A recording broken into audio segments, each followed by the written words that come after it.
Hey guys, this is Eric and welcome to part 4 of What If Yuji Was Like Aizen. Continuing right where we left off, Gojo would have been sealed by Yuji and Kinjaku, as Kinjaku would begin laughing, telling Yuji that his plan was absolutely perfect. He couldn't imagine it going any more smoother. He would be surprised that even Gojo Six Eyes wasn't able to pick up Yuji's technique. Originally, he thought that Yuji's technique was to simply make clones, but that wasn't the case at all. Yuji's technique was more of illusions, making it so Yuji could create absolutely anything. However, Yuji's illusions were so real, it was hard to tell, even for Gojo, what's exactly real or not. Even one's sense of smell or hearing could be changed by Yuji's technique. Even with touch, you could never know what was real around Yuji and what wasn't. However, that wasn't even the most dangerous thing about Yuji.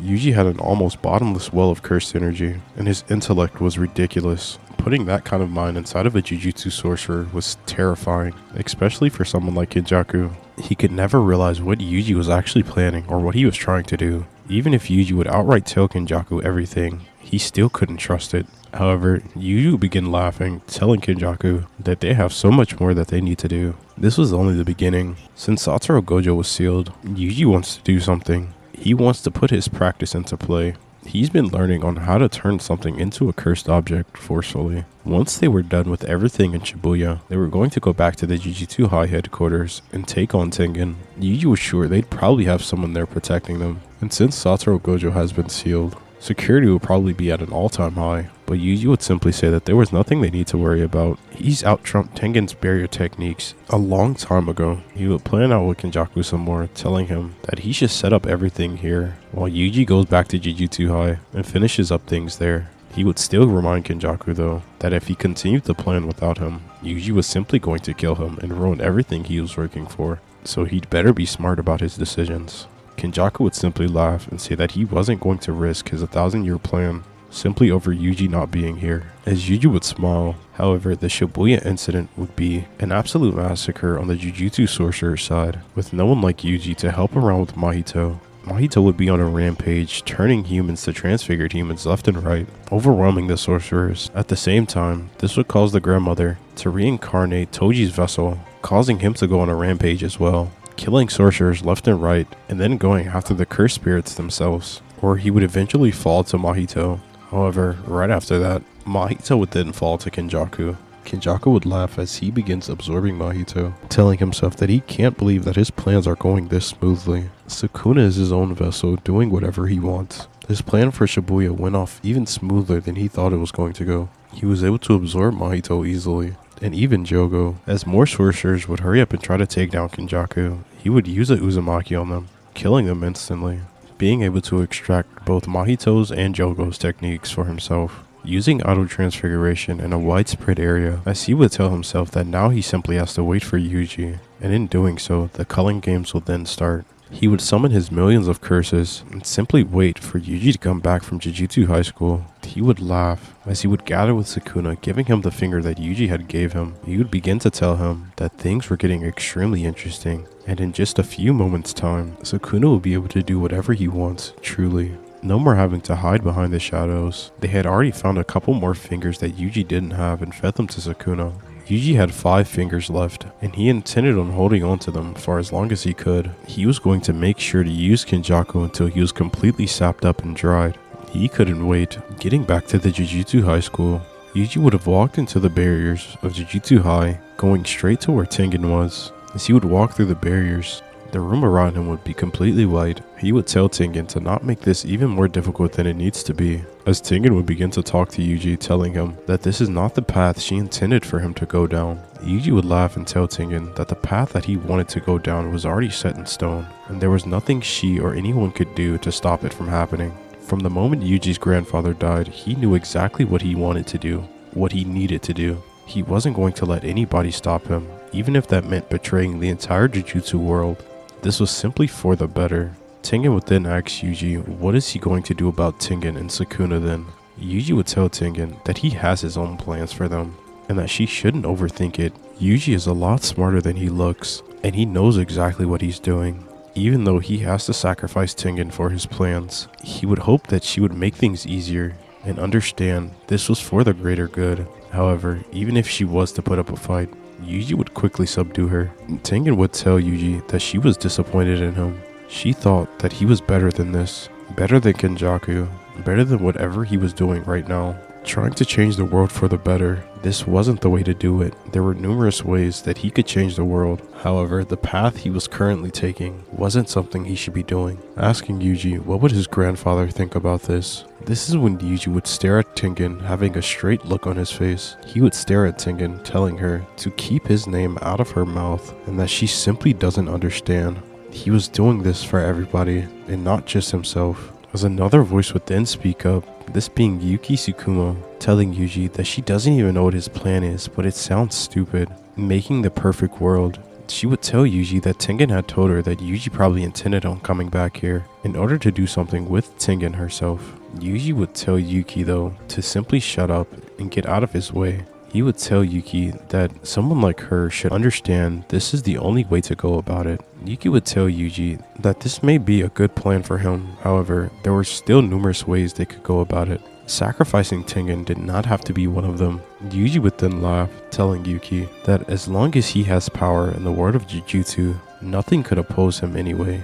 Power is everything in the Jujutsu society. Think on how Sukuna ruled in the Heian era. Yuji would do the exact same thing, but instead of ruling on fear, it would be something completely different. An absolute authority that no one could challenge. Yuji will be that, the supreme ruler of the world, where regular people like his grandfather, cursed spirits, and Jujutsu sorcerers will simply live their lives without being sacrificial lambs to the cause. No one, especially Jujutsu sorcerers, should have to needlessly sacrifice themselves for people that can't even fathom what a cursed spirit is. And the same shouldn't happen to them either. People that have no purpose in the Jujutsu world should simply stay out of it, living their lives peacefully. Yuji would tell Yuki that his grandfather died in an unjust way due to a cursed spirit, and it was all because Kinjaku meddled in Yuji's life, and Yuji knows this. He knew this for a while. His grandfather told him a while ago. Kinjaku was the reason all of this is even happening. So it was Yuji's whole plan in life to stop Kinjaku.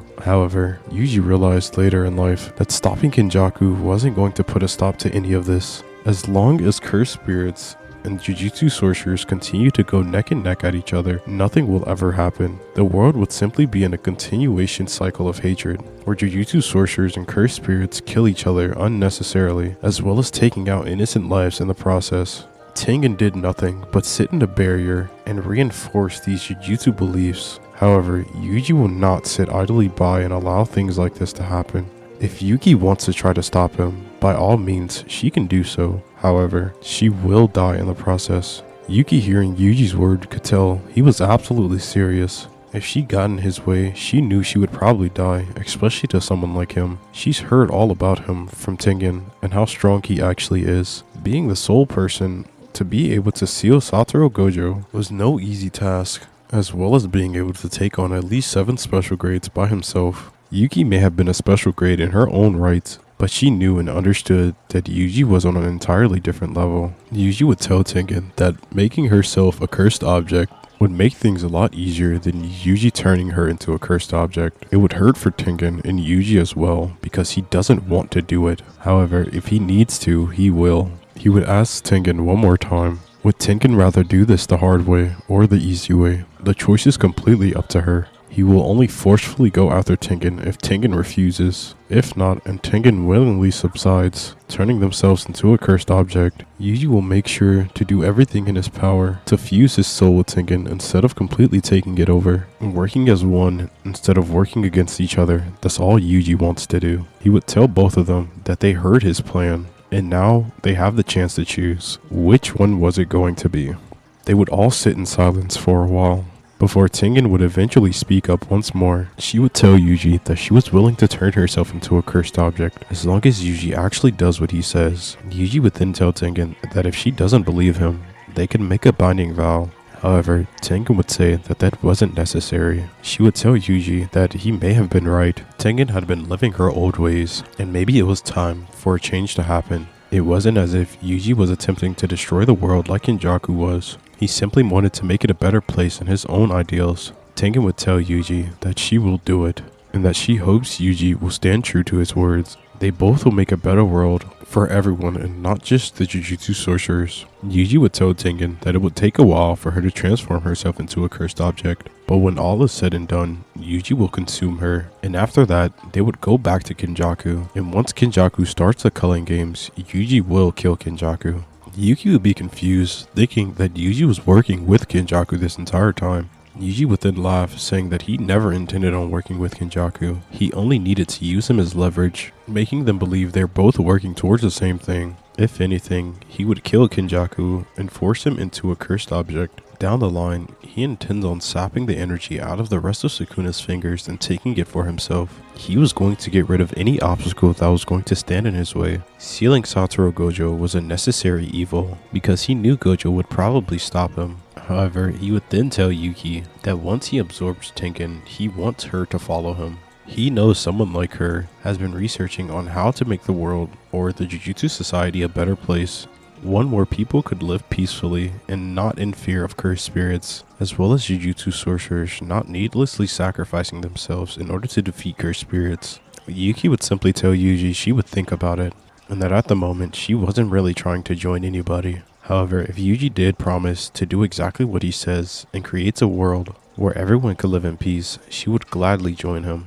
Yuji would smile, as Tengen would dismiss Yuki, telling her that everything was going to be alright now. As Tengen would look Yuji in the eye and ask him, when do they start? Kinjaku, on the other hand, was getting insanely impatient. Almost a day has passed and Yuji wasn't back yet. He knew he couldn't trust Yuji. However, he needed those fingers of Sukuna. That was the only thing tying him to Yuji at all. If Yuji didn't have those fingers, he would have been left Yuji behind or attempted to kill him. Kinjaku wasn't stupid. He knew Yuji was planning something. He just couldn't figure out what. Yuji was incredibly smart for his age, and for a Jujutsu sorcerer. Someone like Yuji was incredibly terrifying. He's kind of happy in a way that Sukuna wasn't able to reincarnate inside of Yuji. Otherwise, who knows what Sukuna would be able to do. Yuji's ability in his own hand was terrifying enough. He couldn't imagine if it was in the hands of someone like Sukuna. However, just then, Kinjaku would then hear a voice from behind him. It would be Yuji telling him to not space off so much and that someone could kill him if he's spacing out like that.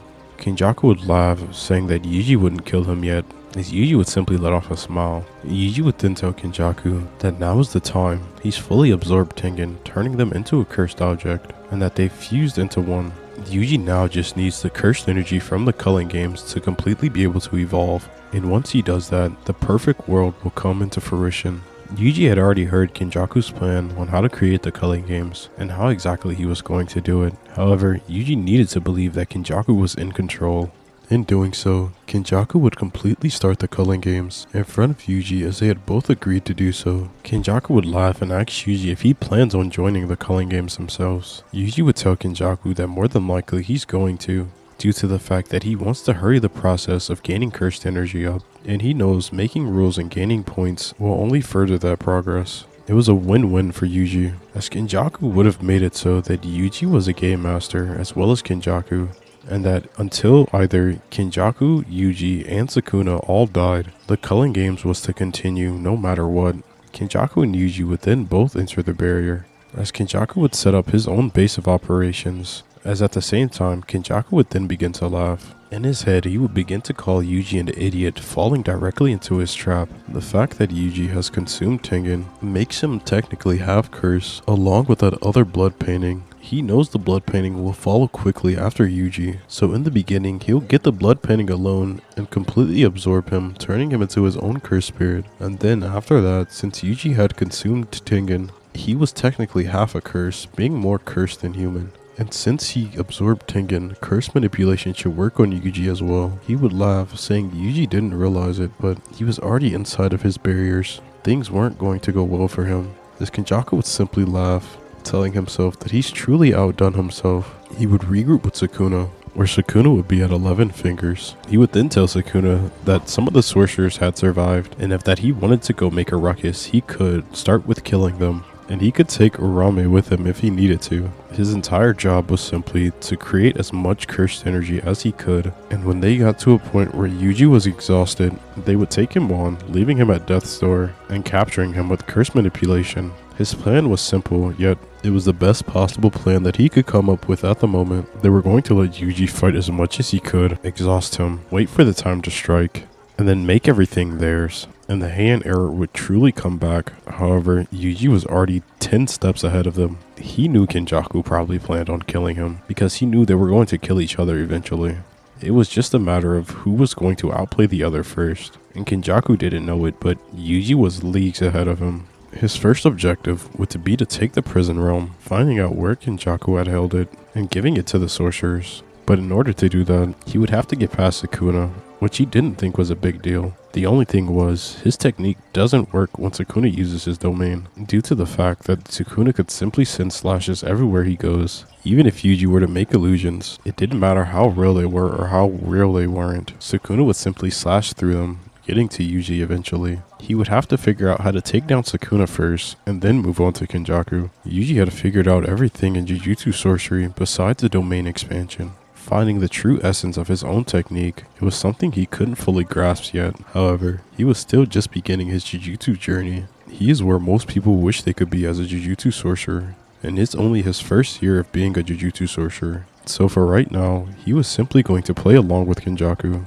He would gather as many points as he can in order to make it so he can cross the barriers, going in and out of them freely. He was going to take on as many people, gather as many points as he could, and when the time was right, Sukuna and Kinjaku would die. So for right now, he would simply go around, killing sorcerers, gathering as many points as he can. Everything he was doing was for the greater good. All of these people's sacrifice will be for the greater good, as Yuji would keep fighting until eventually he would gain over 100 points, making the rules to where players will be able to cross colonies, as another rule would erupt at the same time, making it so players can share their points along with one another. Yuji will be intrigued by this rule, wondering who would add something like this. As he would make his way to Tokyo Colony number 1, Yuji would walk around as he would realize there weren't a lot of people left in this colony.